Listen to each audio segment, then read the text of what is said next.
Television. आजादी के बाद कैसे बदला परिवेश, कैसे बनी संसद, कैसे उठा देश। When the world sleeps, India will awake to life and freedom. कौन थे वो लोग जो दे गए हमको शानदार विरासत, लोकतंत्र की मजबूत इमारत। Rajya Sabha television. Hello and a warm welcome to our special report, the program that brings you a ground zero view from whichever part of the country the Rajya Sabha TV cameras are travelling. It is the same village where the Telangana agitation actually began. We at Rajya Sabha TV bring you the first pictures of the landfall site. This is the main nerve center where the legal battle for the Kaveri water dispute began. When you are moving around this Niyamgiri hill area, there are 41 streams like these which you have to cross. No one understands India better than we do. Watch special report only on Rajya Sabha television. महामहिम राज्यपाल में आपका स्वागत है। लोकतंत्र की हिफाजत। हमारे संविधान के द्वारा कानून बनाने वाला और कानून पर अमल करने वाला, कानून का अर्थ लगाने वाले संस्थाएं बनाई हैं। संविधान की मर्यादा। आज भी हम चाहते हैं कि अधिक से अधिक दिन तक संसद विधानसभा चले। Legislation is something which affects the life of the people of the entire country. जनता के हित का पक्का है वादा। संसद के अंदर इतना अनुशासन था कि अगर कोई बोलने खड़ा हो जाता था तो दूसरे लोग इस बात को सोचते भी नहीं थे कि वो खड़ा हो जाए। जानिए शिखर पुरुषों का हाल, देखिए महामहिम राज्यपाल सिर्फ राज्यसभा टेलीविजन पर।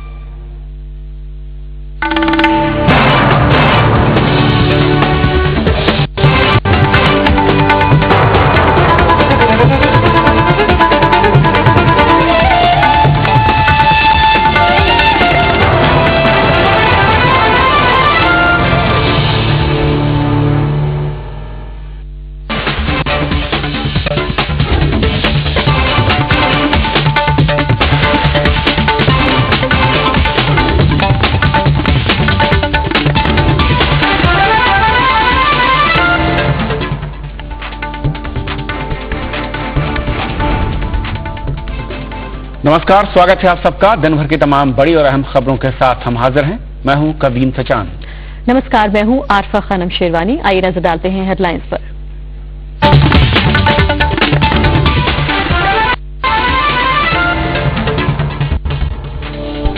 लोकपाल बिल पर सहमति के लिए सभापति ने की सर्वदलीय बैठक। समाजवादी पार्टी को छोड़ पक्ष में सभी दल। मंगलवार को हो सकती है चर्चा। दिल्ली में उपराज्यपाल ने की राष्ट्रपति शासन की सिफारिश। कांग्रेस ने दिया आम आदमी पार्टी की शर्तों का जवाब। आंध्र प्रदेश विधानसभा में पुनर्गठन विधेयक 2013 पेश। जल्द बहस कराने के पक्ष में तेलंगाना के विधायक। 1 जनवरी से लागू होगा भूमि अधिग्रहण कानून। अधिसूचना जारी। मनरेगा के तहत हर घर में बनेगा शौचालय। और दिल्ली गैंगरेप की घटना के बाद महिलाओं में बढ़ी जागरूकता। बरसी पर देश ने दी बहादुर लड़की को श्रद्धांजलि।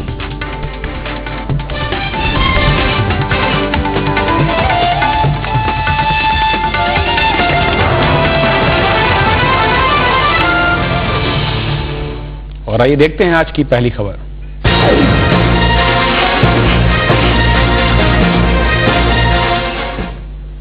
दिल्ली में पिछले साल 16 दिसंबर को हुए बर्बर गैंगरेप को आज 1 साल पूरा हो गया। इस दर्दनाक घटना ने राजधानी समेत देश भर में लोगों को झकझोर दिया था। दिल्ली के अलावा दूसरे शहरों में महिलाओं की सुरक्षा सुनिश्चित करने के लिए सरकार ने कई कदम उठाए। इस दौरान कानून में भी बदलाव किया गया। इन उपायों का अच्छा असर देखने को भी मिला। पीड़ित भी अब खुलकर इन मामलों को सामने लाकर न्याय की मांग कर रही हैं। दक्षिण दिल्ली में 16 दिसंबर 2012 की रात चलती बस में बर्बर गैंगरेप की घटना से सरकार से लेकर समाज में महिला सुरक्षा को लेकर जागरूकता बढ़ी है। 1 साल के दौरान प्रशासन और सरकार की ओर से किए गए बदलावों का असर भी दिख रहा है। हिंसा की शिकार पीड़ित लड़की अब चुप रहने की बजाय अपने ऊपर हुए अत्याचारों को बयां कर रही है। तहलका के तत्कालीन संपादक तरुण तेजपाल पर उनकी ही सहयोगी ने यौन शोषण का आरोप लगाया। इसके बाद गोवा पुलिस ने खुद मामला दर्ज कर तेजपाल को गिरफ्तार किया। वो फिलहाल न्यायिक हिरासत में है। दूसरी तरफ एक लॉ इंटर्न ने अपने ब्लॉग पर सुप्रीम कोर्ट के पूर्व न्यायाधीश और पश्चिम बंगाल मानवाधिकार आयोग के अध्यक्ष ए.के. गांगुली पर यौन हिंसा का आरोप लगाया। 24 दिसंबर 2012 का यह मामला सामने आने के बाद सुप्रीम कोर्ट ने 3 सदस्यों की समिति बनाकर आरोपों की जांच की। समिति ने जस्टिस गांगुली के आचरण को यौन कदाचार की श्रेणी में रखा। हालांकि सुप्रीम कोर्ट ने नियमों का हवाला देकर कार्रवाई में असमर्थता जताई। कपिल सिब्बल के अलावा विभिन्न राजनीतिक दलों के नेताओं ने उन पर कार्रवाई किए जाने की बात कही है। एक महिला की सुरक्षा के लिए भी हमें विश्वास है कि सुप्रीम कोर्ट कड़े से कड़े कदम उठाएगी, चाहे वो कोई भी हो, चाहे उनका सुप्रीम कोर्ट का रिटायर्ड जज हो या कोई और भी हो। इस साल 22 अगस्त को मुंबई में एक फोटो जर्नलिस्ट के साथ भी बंद पड़ी शक्ति मिल परिसर में कुछ लोगों ने अभद्रता की। जांच के दौरान एक कॉल सेंटर कर्मचारी ने इस मामले में गिरफ्तार आरोपियों पर खुद के साथ गलत हरकत करने की रिपोर्ट दर्ज कराई। इन मामलों के सामने आने से महिलाओं की जागरूकता का पता चलता है। कई नेताओं का मानना है कि अब भी इस दिशा में काफी कुछ किया जाना बाकी है। मैं ये नहीं कह सकती हूँ कि एक साल में बदलाव आया है, क्योंकि हम भी देख रहे हैं उस कानून को और सख्ती से लागू करने की जरूरत है। 16 दिसंबर की घटना के बाद दिल्ली में यौन उत्पीड़न और बलात्कार के मामले दर्ज कराने में काफी बढ़ोतरी हुई है। एक साल के दौरान बलात्कार के 2 गुने मामले दर्ज किए गए हैं, जो पिछले 13 साल में सबसे ज्यादा हैं। दिल्ली पुलिस के मुताबिक इस साल 30 नवंबर तक बलात्कार के कुल 1493 मामले दर्ज हुए। वहीं पिछले साल ऐसे मामलों की संख्या 706 थी। इस साल नवंबर तक यौन उत्पीड़न के 3237 मामले दर्ज हुए। पिछले साल ऐसे मामलों की संख्या 625 थी। इस साल 30 नवंबर तक छेड़छाड़ और पीछा करने के 852 मामले दर्ज हुए। पिछले साल ऐसे मामलों की संख्या महज 165 थी। लोग जागरूक हो गए हैं, इसके लिए केसेस बढ़ रहे हैं, क्योंकि इसमें ऑफिसर ने केस रजिस्टर नहीं किया तो ऑफिसर को भी पनिशमेंट ये दिए पनिशमेंट हो सकती है, ये भी प्रावधान उसमें किया है। दिल्ली पुलिस भी लोगों में आई जागरूकता को इसकी वजह मानती है।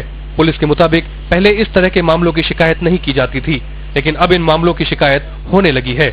आपको बता दें कि दिल्ली की साकेत कोर्ट 16 दिसंबर के दिल्ली गैंगरेप मामले में 4 दोषियों को 13 सितंबर को फांसी की सजा सुना चुकी है। Bureau report, Rajya Sabha TV. Delhi gangrape की 16 दिसंबर की घटना के बाद कानून में सुधार के साथ फास्ट ट्रैक कोर्ट जैसे कई कदम उठाए गए हैं और इन कदमों का असर भी दिख रहा है, लेकिन जानकारों का ये मानना है कि महिला सुरक्षा के लिए अभी लंबा रास्ता तय करना है। 16 दिसंबर की गैंगरेप घटना को 1 साल पूरे हुए तो महिलाओं के खिलाफ अपराध करने वालों को जल्द सजा देने की मांग फिर तेज हो गई। गैर सरकारी संगठनों का मानना है कि कुछ बदलाव है, लेकिन अब भी बहुत कुछ किया जाना बाकी है। क्विकर रिजल्ट चाहिए, साइंटिफिक रिजल्ट चाहिए। पुलिस को रिफॉर्म करने की अभी भी जरूरत है। दिल्ली गैंगरेप की घटना के बाद महिलाओं के खिलाफ अपराध से जुड़े कानूनों को सख्त बनाया गया। बलात्कार की जगह यौन शोषण शब्द शामिल किया गया। छेड़छाड़, फप्तियां कसना, घूरना और पीछा करना जैसे अपराधों को भी इसमें शामिल किया गया। पीड़ित के बयान के आधार पर ही मुकदमा दर्ज करने के निर्देश दिए गए। दिल्ली में 2 जनवरी को पहली फास्ट ट्रैक कोर्ट बनी, फिर अलग अलग राज्यों में 5 और फास्ट ट्रैक कोर्ट बनाई गई। जानकारों का मानना है कि अब भी कानूनों में सुधार की गुंजाइश बनी हुई है। यौन उत्पीड़न के खिलाफ जो समितियां हैं, वो क्यों नहीं हर कार्यस्थल में लागू है, अभी तक हर मोहल्ले में क्यों नहीं है? या हम इसको उठाएं कि जो 16 दिसंबर का मामला था, उस महिला को रात में बस नहीं मिली थी। 24 घंटे की बस की सेवा, जो डीटीसी बस सेवा जिसमें परमानेंट स्टाफ हो, ये क्यों नहीं मिल सकती? 16 दिसंबर 2012 के बाद से हेल्पलाइन 181 पर इस साल 30 नवंबर तक 6,70,000 कॉल आई। इस साल 160 पीड़ितों को 62 लाख रुपए मुआवजे के रूप में दिए गए। हालांकि बजट में घोषित 1000 करोड़ रुपए का निर्भया फंड अब तक शुरू नहीं हो सका है। अब पुलिस वीडियो कॉन्फ्रेंसिंग के जरिए पीड़िता का बयान दर्ज करने की कोशिश में है। दामिनी केस को आज पूरा 1 साल हो गया है। ऐसे में कानून के जानकार और समाज सेवी ये मानते हैं कि समाज की सोच में बदलाव आया है और कानून में जो बदलाव आए हैं वो एक अच्छी प्रयास है, लेकिन आज भी बलात्कार के मामले लगातार बढ़ते ही जा रहे हैं, कम नहीं हो रहे हैं। इस पर मिलकर एकजुट होने की जरूरत है। कैमरामैन जुनैद के साथ दृष्टि गुप्ता, राज्यसभा टीवी, दिल्ली। और आज इस मसले पर बातचीत करने के लिए कई खास मेहमान जिनसे जानने की कोशिश करेंगे कि पिछले 1 साल में क्या क्या बदला है, क्या कानून बदला है, क्या सोच बदली है, क्या जज्बा बदला है और क्या फिर परिजनों की वो सोच बदली है और माहौल में जो बदलने की बात हो रही थी वो आखिर कितना बदल सका है। हमारे साथ जो मेहमान हैं उनका स्वागत करते हैं। टीना शर्मा हमारे साथ सोशल एक्टिविस्ट। टीना, स्वागत है आपका। Thank you. हमारे साथ स्टूडियो में मौजूद है एक और खास मेहमान आवाज सिंह है जो कि एडवोकेट हैं मुंबई हाई कोर्ट से। स्वागत है आपका भी। Amitabh Kumar, head of division media and communication CSR से। अमिताभ जी, स्वागत है आपका भी। और साथ साथ सत्यप्रकाश हैं जो कि लीगल एडिटर हिंदुस्तान टाइम्स है। सत्यप्रकाश, स्वागत है आपका भी।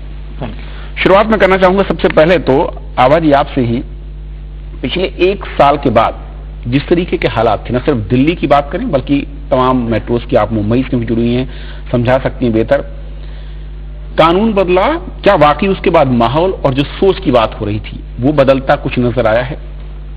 देखिए, पिछले 4 डिकेड में 873% रेप केसेस में ग्रोथ हुई है। तो इतनी ज्यादा जिस तरह से महिलाओं के प्रति अत्याचार हो रहा था, उसके बाद जो क्रिमिनल लॉ अमेंडमेंट एक्ट 16 दिसंबर के इंसिडेंट के बाद आया, इतना कड़क कानून आया, लेकिन crime and rape against women उसको हम नहीं रोक पाए। क्राइम उतना ही बढ़ रहा था। पुलिस का कहना था कि लोग रजिस्टर करा रहे थे, लेकिन जिस तरह से शक्ति मिल्स गैंग रेप आया और देश को झकझोरा, उससे लगा कि इतना कड़क कानून होने के बावजूद भी हम नहीं रोक पाए रेप का होना, तो सोच नहीं बदल पाई। क्योंकि ये एक जो विमेन के साथ, जिसमें जस्टिस वर्मा कमेटी की रिपोर्ट कहती है कि शेम एंड ऑनर, महिलाएं आगे नहीं आ रही थी कंप्लेन करने के लिए, आई तो पुलिस ने ठीक से उसको तफ्तीश नहीं किया, एफआईआर नहीं लिखी, और कन्विक्शन, इस जो कन्विक्शन रेट है वो मुश्किल से 27.3% है रेप केसेस में। 15,000 में 11,000 के करीब लोग छूट जाते हैं। तो उससे टोटलिटी देख के कानून जो है विफल रहा है रेप को रोकने में।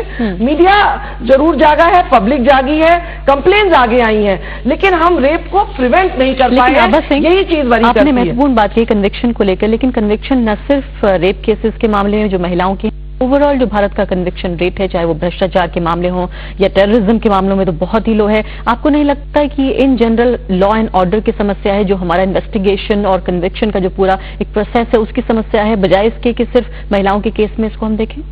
नहीं, टोटालिटी में भी आप देखेंगी तो कन्विक्शन रेट, जैसे मर्डर केसेस है उसमें करीब 37% कन्विक्शन रेट है, लेकिन विमेन के जो रेप केसेस है इसमें 27% है। और चूंकि रेप है सच अ ग्रूसम ऑफेंस और इसको ज्यादा संजीदा से देखने की जरूरत है, इसलिए टोटालिटी की बात करें तब भी रेप में कन्विक्शन बहुत लो है। और साथ ही साथ जो माइंडसेट है, माइंडसेट इसलिए नहीं बदलता क्योंकि ये केस आने में 10-10 साल लग जाते हैं। लोगों को इमीडिएट उसका चूंकि पनिशमेंट नहीं दिखता तो उनको लगता है कि ये बहुत कैजुअल अप्रोच है। और इस वजह से कि निर्भया रेप केस में इतना स्ट्रांग लॉ आया, लेकिन मुंबई में शक्ति मिल्स गैंग रेप में जो जुवेनाइल थे, जुवेनाइल के लिए हम लॉ नहीं चेंज कर पाए। जुवेनाइल के साथ साथ स्कूल ड्रॉप आउट्स भी थे, पेटी ऑफेंसेस किए हुए थे। इसमें जितने रेपिस्ट थे उनके ऊपर पहले भी पेटी ऑफेंसेस के केसेस किए जा चुके थे, चीज को आजमा चुके थे। ये भी महत्वपूर्ण बात है, वो नहीं पकड़े गए इसलिए दोबारा उन्होंने इस तरह का काम किया। टीना शर्मा, मैं आपकी तरफ आना चाहती हूँ। इससे पहले कि आप जवाब दें, मैं एक सवाल के साथ आपके साथ शुरुआत करना चाहती हूँ। ये बताइए कि फिलहाल ये हमारे लिए आसान है कि हम सड़कों पर निकलें, हम नारेबाजी करें, महिला आंदोलन हम जानते हैं पिछले 1 साल में मजबूत हुआ है, जो कि इस देश के लिए एक अच्छी बात है, लेकिन उस सब के बावजूद क्या वाकई इस सब के दौरान हम अपने गिरबान में झांकना भूल गए हैं? एनसीआरबी की रिपोर्ट है जो ये बताती है कि 90% से ज्यादा जो बलात्कार के, रेप के केसेस हैं वो घर की 4 दीवारी के अंदर हो रहे हैं। तो क्या वाकई इससे पहले कि हम सड़कों पर निकलें, नारेबाजी करें, अपने पॉलिटिकल सिस्टम को हिलाएं, क्या हमें घर की 4 दीवार को हिलाना है? रीसेंट यूएन रिपोर्ट जो है इंडिया पर कहती है कि हर तीसरी महिला के साथ कभी ना कभी सेक्सुअल असॉल्ट का केस हुआ है, हर तीसरी महिला के साथ। तो बहुत सोचने की बात है। दूसरी बात, कितने सारे केसेस हमने रिसेंट पास्ट में देखे कि बहुत बड़ी बड़ी सेलिब्रिटीज ने आके चैनल्स बोला, मीडिया में दिया कि हमारे साथ सेक्सुअल असॉल्ट हुआ, जिसमें अनुष्का शंकर का नाम बहुत महत्वपूर्ण उसमें लिया जाता है। दूसरी बात। तीसरी बात मैं यहाँ पर ये कहना चाहती हूँ कि बिल्कुल हमने ये माना कि कानून कड़ा बना, no doubt. Nirbhaya rape case का ऑफकोर्स एंटी रेप लॉज जो है वो 2013 में आया और अप्रैल से अमेंडमेंट आया उसका, तो वो निर्भया पे नहीं लगा क्योंकि 16 दिसंबर को केस हुआ था। पर उसके बाद कई ऐसे केसेस आए। अब देखिए दिल्ली में गुड़िया का गैंग रेप हुआ था, उसके बाद गांगुली सेक्सुअल असॉल्ट केस आता है, तरुण तेजपाल केस आता है, शक्ति मिल का केस आता है, उसके अलावा काफी सारे रेप केसेस आते हैं। गोवा का एक केस आया जो फिल्म फेस्टिवल में हुआ। लेकिन आभा जो कह रही है, आभा प्रिवेंशन की बात कर रही है, जो बहुत महत्वपूर्ण बात है जो ये बिंदु उठा रही है कि आप सजा बाद में देंगे, लेकिन प्रिवेंशन कैसे करेंगे जब 90% से ज्यादा मामले उसी बात पे आ रही हूँ। मैं उसी बात पे आ रही हूँ। देखिए निर्भया केस बहुत डिफरेंट केस था। 87 विटनेस थे प्रोसिक्यूशन के, 12 विटनेस थे डिफेंस के। 6 महीने 25 दिन में केस हुआ, 18 दिन में चार्जशीट फाइल हुई, 2.25 महीने पुलिस ने लिए। आपको ये समझना पड़ेगा कि उसके जितने भी मेडिकल एविडेंसेस थे, फोरेंसिक एविडेंसेस थे, डेंटल एविडेंसेस एक ही लैब में होते हैं जो कर्नाटका लैब है दिल्ली इंडिया की, कर्नाटका में एक ही लैब में होते हैं। तो उस पर मीडिया का इतना प्रेशर था, जनता का इतना प्रेशर था, जंतर मंतर का प्रेशर था, इंडिया गेट का प्रेशर था। वो एक केस की वजह से, उस केस में सारे एविडेंसेस कलेक्ट किए गए। पर मुझे लगता है कि आभा जी मेरे से बिल्कुल सहमत होंगे अगर मैं ये कहूं कि उस केस की वजह से, वो फास्ट ट्रैक में चलने की वजह से, जबकि 9 महीने में वो केस सुलझा लिया गया, फास्ट ट्रैक में चलने की वजह से करीब 3,500 केसेस जो है बहुत पीछे हो गए। और उन केसेस का क्या जो 10-10 साल कोर्ट में चलते हैं, कोई एविडेंस नहीं मिलता, आराम से एक्यूज जो है वो रेप के केसेस में छूट के निकल जाते हैं, विक्टिम वहीं की वहीं खड़ी रहती है। आज हम खड़े होकर केसेस देखते हैं कि आज भी वही हाल है। निर्भया के बाद कुछ नहीं चेंज हुआ है, सिर्फ वही केसेस चेंज हुए जिनकी एफआईआर मैं कहूंगी टेक्निकली एडिटोरियल तरीके से एफआईआर मीडिया करता है, जो केस मीडिया उठाता है वो केस बढ़ता है। आपने सवाल खड़ा किया, मैं एक रिएक्शन और लेना चाहूंगा। महत्वपूर्ण सवाल है ये जी। मैं एक रिएक्शन जो अमिताभ, क्या आपने दोनों मेहमानों को सुना, टीना को भी और आभा को भी, क्या दो अहम चीजें निकल रही है। पहली चीज ये कि जो चारदीवारी के भीतर मामले हैं उस पर हम कैसे रोक लगाएं, क्योंकि यहाँ पर 90% तक है अगर तमाम एजेंसियों के आंकड़े को देखें। और दूसरा ये कड़ा कानून बना, उसके बाद के नतीजे से क्या कितना बदलाव दिख रहा है आपको, या फिर सोच बदलने की जो बात बार बार कही जा रही थी वो कुछ बदलती नजर आई कड़े कानून के बाद? मेहमानों की बात से बिल्कुल सहमत हूं, लेकिन मैं ये भी कहना चाहूंगा कि खाली कानून बनाने से ये चीजें नहीं बदलेंगी। ये समाजीकरण पितृसत्ता के अंदर होता है, ये बहुत पुरानी प्रथा है और इसको हमें हर तख्ते में जाकर के तोड़ना पड़ेगा। जब से बच्ची पैदा होती है, भले ही कन्या भ्रूण हत्या की बात हो, से लेकर के जब तक कि विधवा बन जाती है, उसके बीच का जो ये पूरा रास्ता है ये कितना कठिन बना दिया गया है, इसके बारे में सोचने की जरूरत है। कानून बना दिया गया लेकिन क्या उसकी जागरूकता की गई? हमारे देश में आज भी 7% लोग अनपढ़ हैं। आपने कानून बनाया और खाली क्या हम दिल्ली और मुंबई की बात कर रहे हैं? दिल्ली से जरा 60 किलोमीटर आगे पीछे घूम के देखिए, वहां पर तो महिलाओं को की बात तक नहीं सुनी जाती है। लेकिन दूसरी तरफ उनको एंटरटेनमेंट और मीडिया वही पहुंचाया जाता है। ये बड़े बड़े सेलिब्रिटीज ने अच्छी बात कही, लेकिन जब घर पे जाकर के अपना गाना गाते हैं और जिस तरीके का ये प्रचार करते हैं यौन का, उसके बारे में सोचने की जरूरत है। ये जो नवयुवक थे दिल्ली के भी और मुंबई के भी, ये पितृसत्ता के भी पीड़ित थे।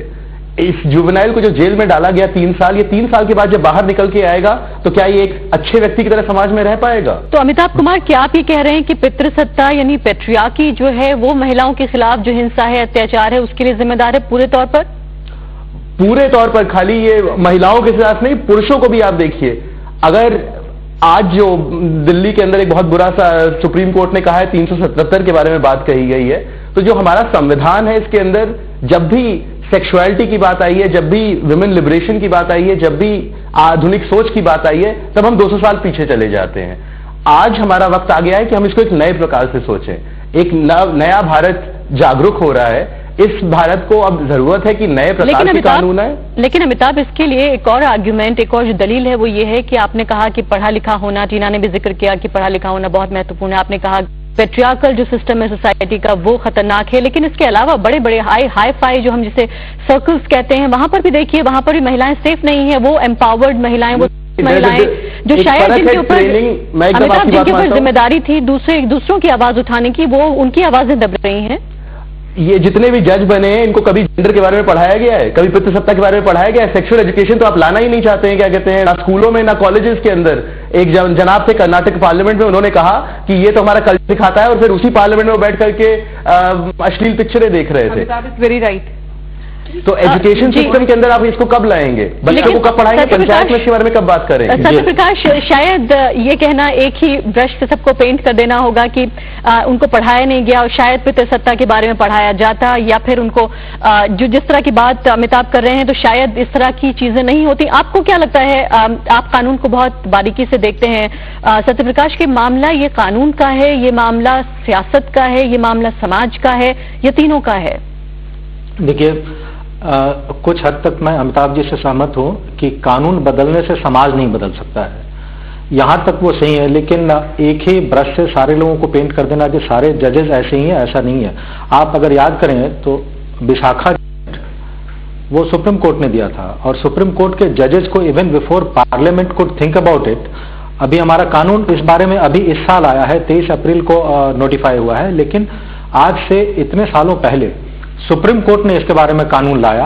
और कानून लाया, मेरा मतलब है उन्होंने एक दिशा निर्देश जारी किए जो अब तक उसी के तहत सब जगह महिलाओं को, जो कामकाजी महिलाएं हैं, उनको सुरक्षा मिल रही थी। तो इसलिए ये कहना कि सुप्रीम कोर्ट या हाई कोर्ट के जजेस सबके सब वो जेंडर सेंसिटाइजेशन उनका नहीं है, ऐसा मानना गलत होगा। लेकिन एक इम्पोर्टेंट बात में जी, हाँ, लेकिन ये भी नहीं है कि सब लोग उनमें बहुत ज्यादा जेंडर सेंसिटिव है। आज ही एक मामला आया है सुप्रीम कोर्ट में, राजस्थान हाई कोर्ट के एक जज पे यह आरोप था कि उन्होंने अपनी सुपुत्री को घर में बंद करके रखा हुआ था 1 महीने, क्योंकि वो किसी और जाति के किसी लड़के से विवाह करना चाहती थी। आज सुप्रीम कोर्ट ने यह आदेश दिया है कि उसको फ्री किया जाए, ताकि वो अपनी मर्जी से, वो बालिग है और अपनी मर्जी से जिसके साथ भी चाहे वो शादी कर सकती है।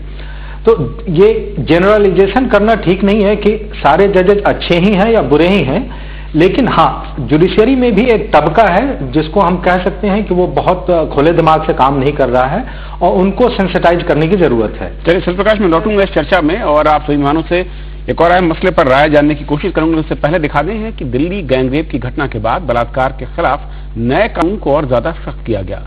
सरकार की ओर से गठित जस्टिस J.S. वर्मा कमेटी ने रेप के खिलाफ कानूनी प्रावधानों को और सख्त बनाने की पहल की, और इसके बाद अप्रैल में संशोधित आपराधिक कानून 2013 को मंजूरी मिली। नए संशोधनों के मुताबिक आपराधिक कानून 2013 यानी एंटी रेप लॉ में बलात्कार के दोषियों को आजीवन कारावास तक की सजा हो सकती है। वहीं इसी आरोप में पहले भी दोषी रहे अपराधी को मौत की कठोर सजा तक का प्रावधान है। तेजाब से हमला करने पर 10 साल तक की सजा मुकर्रर की गई है। इसके अलावा लड़कियों को घूरना भी आपराधिक कृत्य की श्रेणी में रखा गया है। कामगार महिलाओं की सुरक्षा को ध्यान में रखते हुए कार्यस्थल पर यौन उत्पीड़न रोकथाम कानून को अप्रैल 2013 में मंजूरी मिली। इसे 9 दिसंबर 2013 को लागू कर दिया गया। इसके तहत शिकायत मिलने पर संस्थान के अंदर ही आंतरिक जांच समिति बनाने का प्रावधान किया गया। ऐसा नहीं करने पर 50,000 रुपये जुर्माने तक का प्रावधान किया गया है। Bureau report, Rajya Sabha TV. जी हाँ, और 16 दिसंबर की घटना की बरसी पर नेताओं ने भी महिला सुरक्षा को लेकर अपनी राय जाहिर की और कहा कि उस घटना के बाद लोगों में जागरूकता बढ़ी है। जुडिशरी को और भी ज्यादा तेजी लानी पड़ेगी, अपने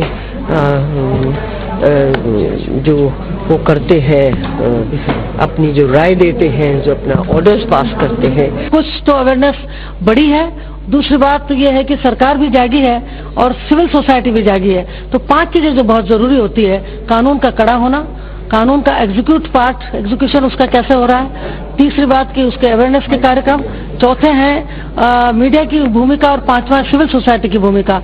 इस भयानक दर्दनाक दुर्घटना से जो चेतना जगी है समाज में, जिस तरह से इस घटना ने सबको झकझोरा है, उससे सामाजिक सुरक्षा का एक मूल्य सामने आया है, और देश ही नहीं दुनिया इसके बारे में चिंतित है। हमें पार्लियामेंट में जो कदम उठाना था हमने उठा लिया।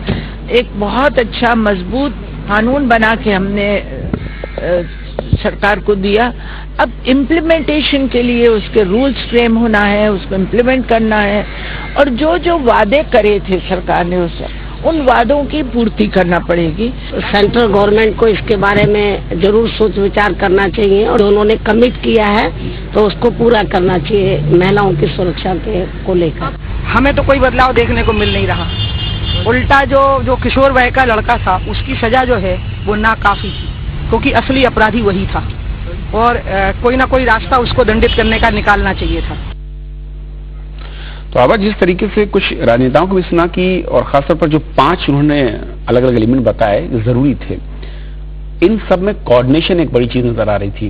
लेकिन जो सबसे बड़ा बदलाव कुछ लोग मानते हैं कि कम से कम अवेयरनेस आई है और अब अपने खिलाफ अगर कोई अन्याय हो रहा है तो आवाज बुलंद करने की जो क्षमता थी, जो हिम्मत थी, वो बढ़ी है।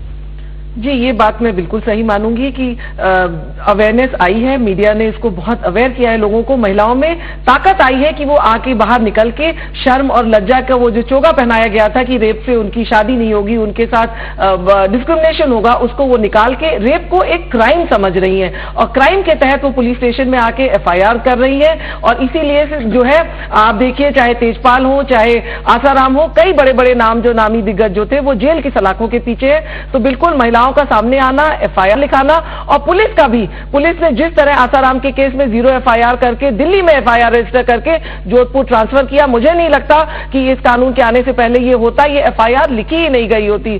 तो बिल्कुल दोनों चीज हुई है। कन्विक्शन में जो अभी आप पहले सवाल पूछ रही थी कि 90% रेप जो है घर की चारदीवारी में होते हैं, मैं और आगे कहना चाहूंगी कि 92% ऑफ रेप जो है वो पीड़िता के कोई जान पहचान के लोगों ने ही किया होता है। तो इसमें बहुत जरूरी है कि इसको संजीदगी से देखना। और रेप के जो लॉज हैं, रेप में चूंकि एक जो महिला संगठन है वो नाराज होते हैं, बट एक टेक्निकल रेप भी हो जाता है, क्योंकि एक आपकी कंसेंसुअल रिलेशनशिप होती है, जब लड़की से शादी नहीं की जाती तो वो उसको रेप के सेक्शन में FIR लिखा देती है, इसीलिए कन्विक्शन लेवल बहुत पुअर हो जाता है। तो 375 में एक डिवीजन होना चाहिए, 376 में होना चाहिए कि गैंग रेप, वायलेंट रेप को अलग सेक्शन दीजिए और इस तरह के जो रिलेशनशिप वाले रेप है उनको अलग करिए, नहीं तो इन दोनों को मर्ज करने से इसकी जो सीरियसनेस है वो खत्म होती है। बहुत महत्वपूर्ण बात है आभा जो आप कह रहे हैं, लेकिन एक और महत्वपूर्ण सवाल जो शायद मैं सभी मेहमानों से यहाँ समझना चाहती हूँ, जिसको शायद एक नेता ने चूंकि ये कहा था और उसको रद्द कर दिया गया, लेकिन मैं समझती हूँ कि ये गंभीर सवाल है। रविंद्र, आप भी पूछ सकते हैं इस बारे में कि जो एम्प्लॉयबिलिटी है, यानी कि जो रोजगार पाने की संभावना है लड़कियों की, क्या वो प्रभावित होती है इससे? आभा और टीना, ये बताइए कि हम तीनों ही प्रोफेशनल्स हैं, हम जानते हैं कि पढ़ लिख कर आगे बढ़ने पर, नौकरी पाकर ही हम कुछ हासिल कर सकते हैं, लेकिन अगर सख्त कानून क्या हमारी राह में एक रोड़ा पैदा करेगा, एक रुकावट पैदा करेगा कि जो एम्प्लॉयर है हमारा या फ्यूचर एम्प्लॉयर है वो शायद इस मसले में पड़ना ही ना चाहे कि छोटे छोटे मामला जिसे लोग छोटे छोटे कहते हैं, हो सकता है कि महिला के लिए एक बड़ा डिग्निटी का मसला हो वो, कि उससे वो उसको एम्प्लॉय ही ना करें। मेरे पास रिसेंट में करीब 8 महीने केस का एक साथ ही आया, एक मैगजीन का केस था और एक ऑफ कोर्स एक छोटा केस था। दोनों केसेस में हाई कोर्ट में मामला चला और बहुत बड़ी मैगजीन का केस था, उसमें सेक्सुअल असॉल्ट का केस था और बिल्कुल मतलब बिग बॉसेस के अगेंस्ट था। उस लड़की को आज तक नौकरी नहीं मिली है, एक जगह प्राइवेट नौकरी कर रही है, जो तनख्वाह है उसकी कैश में मिल रही है उसको, ऑन रिकॉर्ड तनख्वाह, बहुत ब्रिलियंट और वाइब्रेंट लड़की है। कहीं ना कहीं ये आपका, और पहली बार उसने नहीं बताया था इसको, पर कभी सहेलियों के साथ बात करते हुए, पिछले 3 महीने से उस नौकरी में है वो, कभी सहेलियों के साथ बात करते हुए बात खुल गई और उसका पिछले एम्प्लॉयमेंट प्लेस से चेक किया गया कि क्या ऐसा कोई केस हुआ था। उसको 2 नोटिस मिल चुके हैं, मेमो मिल चुके हैं, मेमो मिले हैं इनडायरेक्टली कि आप सही काम नहीं कर रही हैं, तो आप बताइए इस पे आपका क्या कहना है। एक मेमो पे अभी वो पेंडिंग है, उसको जवाब देना, 10-12 दिन के अंदर जवाब देना है। वो बहुत परेशान है, उसका ये कहना है कि मेरा वो केस मेरा पीछा कर रहा है, जबकि हाईकोर्ट ने उसको क्लियरेंस मिल चुका है, हाईकोर्ट उसको विक्टिम मानता है। तो आप ये समझिए कि महिला के लिए बहुत मुश्किल है। आपने अभी रिसेंट पास्ट में सुना होगा कि पॉलिटिकल पार्टियों के अंदर भी सेक्सुअल असॉल्ट कमिटीज और विशाखा गाइडलाइंस फॉर्म करने की बात हुई। ये तो आप जगह कह रही हैं जहां आप नौकरियां करते हैं। पॉलिटिकल पार्टीज में महिलाएं पहले ही बहुत कम आती हैं। मैं खुद एक पॉलिटिकल पार्टी में करीब 7 साल काम करके 1 साल पहले छोड़ चुकी हूँ। वहां पर अगर आप, और सेक्सुअल असॉल्ट वहां बहुत होता है, आप इसको नजरअंदाज नहीं कर सकते। वहां पर कहीं ना कहीं महिलाओं का जो क्रेडिबिलिटी है दैट्स ओनली 2%। आपको अगर बढ़ना है आगे तो कहीं ना कहीं आपको ऐसी चीजों का सामना करना पड़ेगा, क्योंकि बहुत पढ़े लिखे लोग वहां नहीं होते। दिए हैं जो लोग, आप लड़कियां आपके पास हैं। अमिताभ कुमार, क्या वाकई ऐसा तो कोई कानून हमारे पास नहीं है जिसको हम इम्प्लीमेंट कर दें और महिलाओं को बराबरी की नौकरियां हासिल करा दें, लेकिन कहीं ना कहीं ये एक रस्सी पे चलने जैसा हुआ कि क्या वाकई महिला बर्दाश्त करती रहे, रिपोर्ट न करे, अगर कानून बहुत सख्त तो नौकरी नहीं मिलेगी, आखिर क्या करें? नहीं, ये विशाखा गाइडलाइंस आ चुकी हैं और हमारा sexual harassment at work place bill भी आकर के कुछ 1-2 चीजों पे रुका हुआ है, लेकिन जो समझदार एम्प्लॉयर है वो काबिलियत देखेगा। जो मूर्ख हैं उनको ऐसा लगेगा कि महिलाओं को मत आने दीजिए। इस देश में बहुत सारी काबिल महिलाएं हैं, थोड़ा सा ही वक्त है कि वो अपनी जगह खुद ले लेंगी। और देश विदेश की जितनी बड़ी कंपनियां हैं वो भी आज जान चुकी हैं कि अगर आपको अच्छा कार्य करना है तो आपकी जो ताकत है वो आधी महिलाओं की और आधी पुरुष की होनी चाहिए। सत्यप्रकाश, वाकई ये बहुत काबिल होना और नाकाबिल होने के बीच की बात है, या वाकई वो नौकरियां जहां मिनिमम क्वालिफिकेशन चाहिए होती है, छोटी पोजीशंस पे लड़कियां काम करती हैं, जहां बहुत ज्यादा मैटर नहीं करता, वहां कम से कम बचेंगे एम्प्लॉयर्स? देखिए, हमारा समाज अभी ट्रांजिशन के फेज में है। एक तरह से कहें, ये फ्यूडल समाज से हम एक मॉडर्न सोसाइटी की तरफ बढ़ रहे हैं। तो इस बीच में इस तरह की दिक्कतें आएंगी और ये एक फेज है, मेरे ख्याल से अगले कुछ वर्षों में ये फेज खत्म हो जाएगा। और उसके बाद ये जो समस्या है कि लोग डर के मारे और ये नया कानून के आने के कारण कई लोग महिलाओं को अपने यहाँ नौकरी नहीं देना चाहते हैं, ये फेज खत्म हो जाएगा। और मुझे नहीं लगता है कि कोई सही एम्प्लॉयर, जैसा कि अभी मेरे पहले एक सज्जन ने कहा कि कोई भी एम्प्लॉयर वो देखेगा कि टैलेंट देखेगा एम्प्लॉय का, न कि जेंडर देखेगा। उसको काम चाहिए, न कि जेंडर से उसको किसी तरह की कोई बात है। और इसलिए मुझे नहीं लगता है कि इन द लॉन्ग रन महिलाओं पे इसका बुरा असर पड़ेगा। लेकिन एक मैं दूसरी चीज मैं कहना चाहता हूं, वो ये है कि जो दिल्ली में जो आम आदमी पार्टी की जो जीत हुई है, अक्सर लोग उसको जो एंटी करप्शन मूवमेंट है उससे जोड़ के देख रहे हैं। मेरा मानना है कि उनकी जीत में निर्भया मूवमेंट का भी एक बहुत बड़ा योगदान है और समाज का एक बहुत बड़ा तबका, खासकर नौजवान, वो अपराध को भी एक पॉलिटिकल इशू बना रहा है। और इसलिए पॉलिटिकल पार्टीज को इसको सीरियसली लेना पड़ेगा, नहीं तो इसका एक पॉलिटिकल फॉलोआउट भी हो सकता है। मुझे लगता है ये आपकी जीत में उसका भी कहीं ना कहीं एक लिंक है, वो सीधे सीधे लोग देख नहीं पा रहे हैं, लेकिन वो लिंक है, सिर्फ एंटी करप्शन मूवमेंट का नहीं है, वो अपराध के खिलाफ जो इतना बड़ा मूवमेंट चला था उसका भी एक कहीं ना कहीं लिंक है। इसको समझने की जरूरत है पॉलिटिकल पार्टी। जैसे तो विकास, लेकिन जो आप कह रहे हैं तो उसमें दिल्ली सरकार को तो खामखा सजा दी है लोगों ने, क्योंकि पुलिस तो उनके अंडर आती भी नहीं है कभी। बिल्कुल, बहुत शुक्रिया आप सभी मेहमानों का हमारे साथ इस चर्चा में बने रहने के लिए, बहुत शुक्रिया। और ये थी हमारी आज की पहली खबर।